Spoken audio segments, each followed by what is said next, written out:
In today's video, I am going to be breaking down some easy basketball plays for younger players. These are maybe sometimes more advanced than what your players can handle, but the idea here is to be able to teach off-ball movement, but also be able to teach spacing. As we all know, younger players tend to all just clump together, so yeah, that's what we're going to do. So these are some great plays that you can use at the middle school level. So first, what we're going to start with is some box plays, and these are very simple to be able to run. You can also run these as a 5-out as well, which is kind of interesting. However, what we're going to be doing is having pin down screens from player 5 and player 4. Player 2 is going to then pop out, and same as player 3. Now, there's a few things that we need to be able to see as a point guard and as the wing players. So first off, most middle school teams, when you're talking about actual school, are unable to run zone defenses, at least here in Canada. So these are all going to be based off of man-to-man defenses. When we do these pin down screens, what we are hoping for is for the defenders to call switch. If they call switch, what's going to happen is you're going to have some mismatches. Generally speaking, if you have player 1 passing over to player 3 and they switched, this is going to be a smaller player on a bigger player.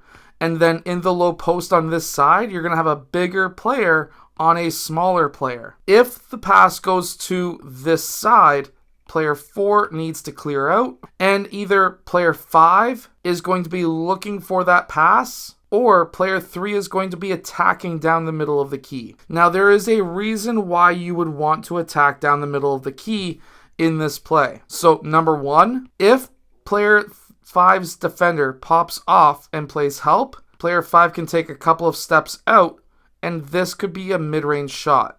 If there's no switch, because let's say player 3 is just so much faster than player 5, because that would be the mismatch here, is speed. Speed kills. So player 5 being a lot taller potentially could be a lot slower, which means that player 3 is going to have a wide open lane to be able to attack. Meanwhile, player 3 could pass into player 5 because he's taller and would have an easy time trying to score on a smaller defender. Now, you can run this same exact play as a 5-out as well. Really quickly, if you wanted some easy offenses, make sure to go check out my 5-out complete guide that is down in the description below. So as the 5-out, basically it's the same thing. We're going to be setting these down screens on players 2 and 3. 3 and 2 will be using those screens.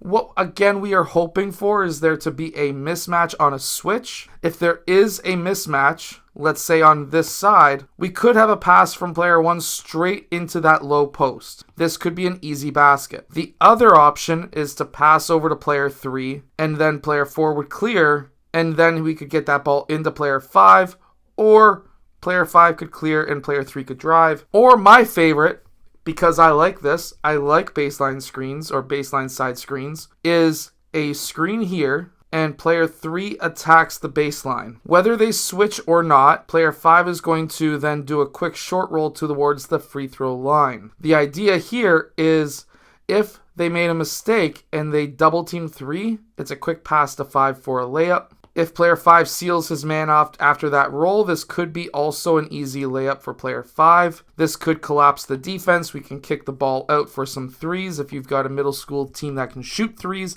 My 6th graders that I coach can shoot threes, so I'm assuming that there's at least every middle school team should have at least one 3-point shooter. Now, this one may be a lot more difficult. This would be good for really advanced middle school teams, but what we're going to be starting with is player 1 dribbling towards this left side, and player 3 using player 1 as a dribble handoff. At this time, player 4 is going to be setting the off-ball screen on player 2, and player 2 could be going to the free throw line or to the 3. What we're hoping for, and player 5 is going to clear, is player 3 can pass to player 2, or because of what's happening over here, the defense is preoccupied. They're worried about these guys. They're not worried about what's happening over here. Especially with player 5 clearing to the corner. Player 1, I don't want him to roll. This lane is going to be wide open probably at least 9 out of 10 times. If you were to run this 10 times to start the game, this middle lane is going to be open a lot. So player 3 can literally just come off of this dribble handoff and attack the rim and be absolutely